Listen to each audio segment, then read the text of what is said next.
Hello again. Now I want to talk about cleaning up some of the reference scans that I brought in.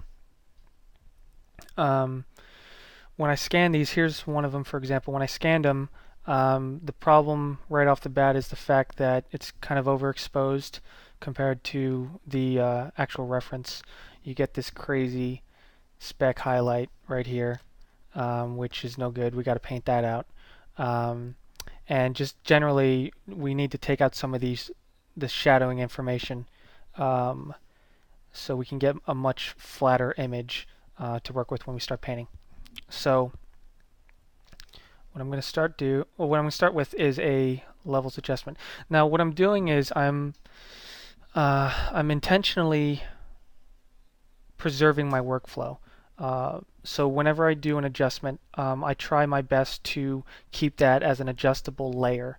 Um, so later down the line, if I find that it's not working, or you know they want to change, the director, visual effects supervisor, I can quickly go back and make the change, rather than baking everything down into the original map and then being stuck with what I've adjusted. Um, so I'm going to start with this levels and bring it down to a better range. And right now I can already tell that the saturation is a bit low, so I'm going to add another layer, just bring that up a bit.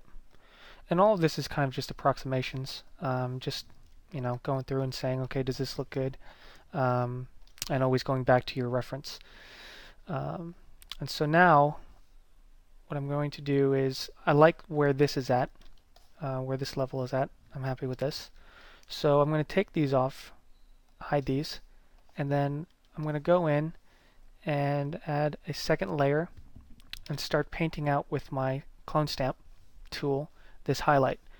Now what I like to do is I like to go into other dynamics and turn on pen pressure.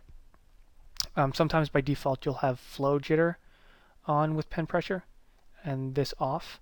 I tend to find that I don't have as much control in terms of pressure sensitivity when I'm painting, so I like to flip that and keep pen pressure on the opacity jitter.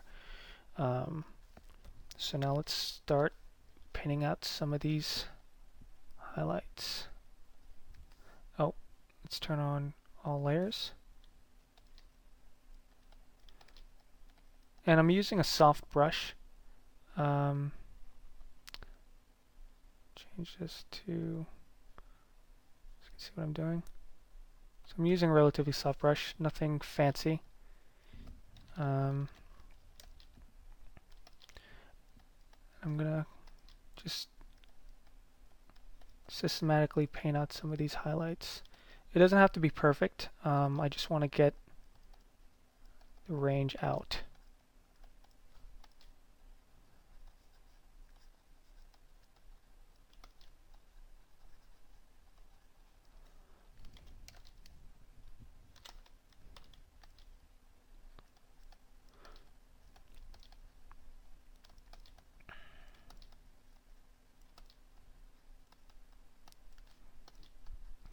Now what I'm doing is I'm trying to sample from random areas on this, so I don't get any kind of repeating patterns, which is a curse in CG.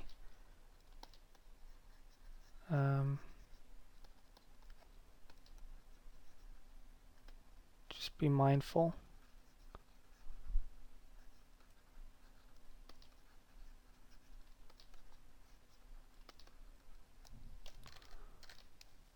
So you can already see that getting some of that removed.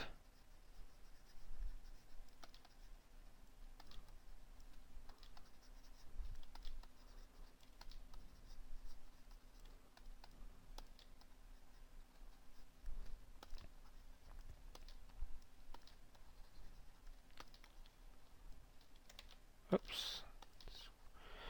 Now you'll notice I'm working rather quickly, and what I do is I like to rely on a lot of Photoshop shortcuts for my painting. So this will take some time to get used to when you start out, but it will be vital in terms of working at a rapid pace and very efficiently. So for the clone tool, it's the shortcut S on the keyboard.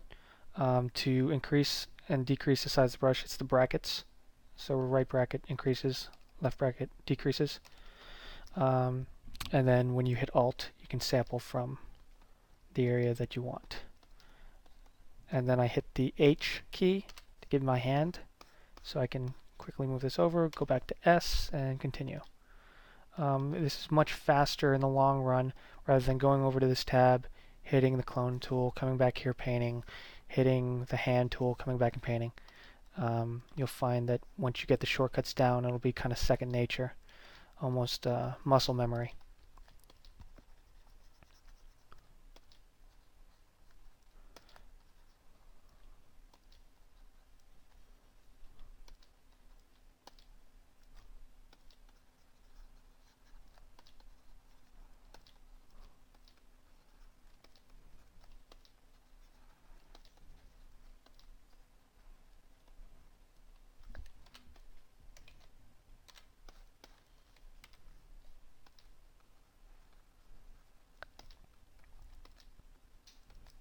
So there.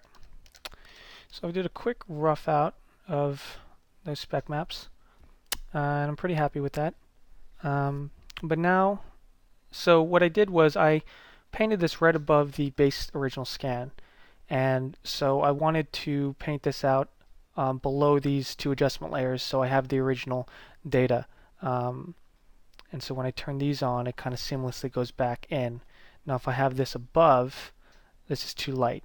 And if I did my clone stamping on top of these adjustment layers without thinking, and I start cloning all of this out, when I take these adjustment layers off, this is too dark. So you need to be mindful of where you're painting your adjustments to maintain as much of a non-destructive workflow as possible. So let's do that. So there. Now, an issue I'm seeing already is that we get this shadowing up here, which I want to take out. So I want to show you one of my favorite brushes, and it's the Quick Mask. So I'm just going to use the same soft brush and then hit Q on the keyboard, and this is going to allow me to paint a mask. Make sure Dynamics is on. And it's going to allow me to paint a mask of where I want to select certain areas. This is one of the most used tools in my bag. So once I'm happy with that, the painted area, I hit Q again, and it's going to give me a selection. But I want to select in here, so I'm going to hit Shift Control I. That allows me to invert the selection. That's another shortcut key. And then from here, create another adjustment layer. I'm going to use a curves this time, and then bring that up slightly so we can get more information. So you can see we've brought this area up a bit. Now I've also noticed that right now this is too saturated when I've brought it up. So the nice thing about this adjustment layer is if I hit Control Alt and on this square of the selection, I can reselect it, and then I'm going to go in and go to hue saturation, and so I can control the hue saturation on the area that I've just brought up with the curves. So now it's much more neutral to what I want. So I'm pretty happy with this so far. And then I'm going to just Control G to create a group and rename this as color grade, just for my own benefit. And so now you can see that just with a little bit of time you can quickly neutralize some of your reference images. Now I'm doing this on a scan. You're going to end up needing to do this on pretty much most of your photograph reference that you'll get from production when you're working on a film. They try to do a good job of photographing things in neutral lighting, but there's always going to be shadows and highlights depending on the surface. So being able to plan ahead and decide how to paint all this out will be very helpful for you. So I'm happy with this, but I'm looking at this now and I'm seeing this shadowing information from the crackling and the buckling. So what I'm going to do now is a different technique. I'm going to get a curves, and I know I want these areas lighter to neutral out, so I'm just going to take the curves and bring it up a bit, the whole thing. And then what I'm going to do is with this curves selected, I'm going to hit Control I, and that inverts the mask. So now basically where everything is black, you don't see this curves layer. So when everything's white, you get this adjustment layer that you've just created. So what I'm doing is I'm going to hit Control I to invert it and hide this layer. And take a brush and make sure it's on white. And slowly reveal some of this back.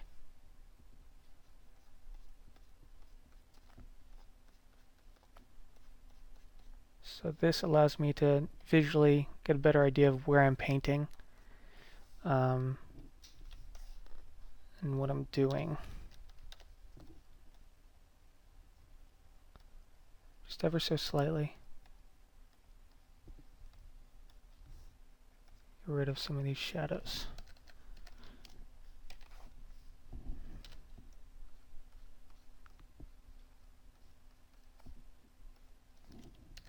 So now you can see very subtly I've gotten rid of these shadows.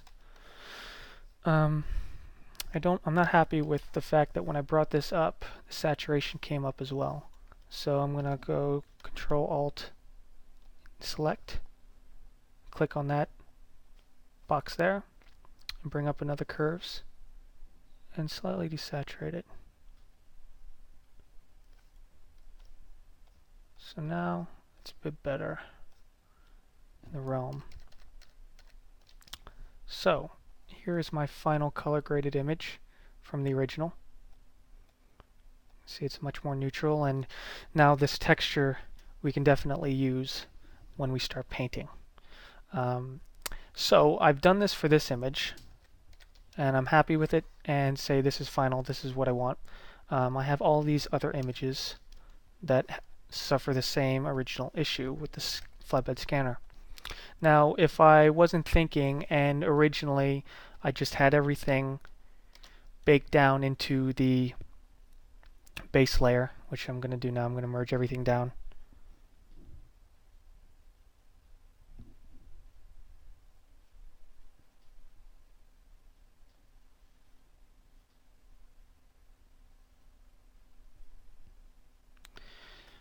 And I pick up these images and then say, oh, you know, these are all kind of off and too overexposed. I want to do the same thing that I did to this image. Well, over here it's all flattened down, so you have no way to make sure that what you've done on this image translates perfectly to the other images that were scanned on the same flatbed scanner. So that's an issue if you don't plan correctly. So what I'm going to do, what I did do, is have the color graded folder on top. And so I'm going to select this and move it on over.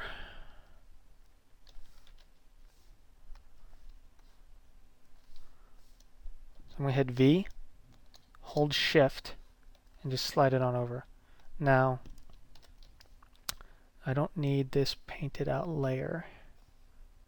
Doesn't apply. So already, very quickly, with the same adjustment, I'm going to take these out too, that we did to get the highlight out. Very quickly, I have the same color grade that I have on this one, which took me 10 seconds to do. And so again, I'm going to hit V, Control, drag, and do a color grade on this one. And I'm going to take out these as well, which were specific to the original.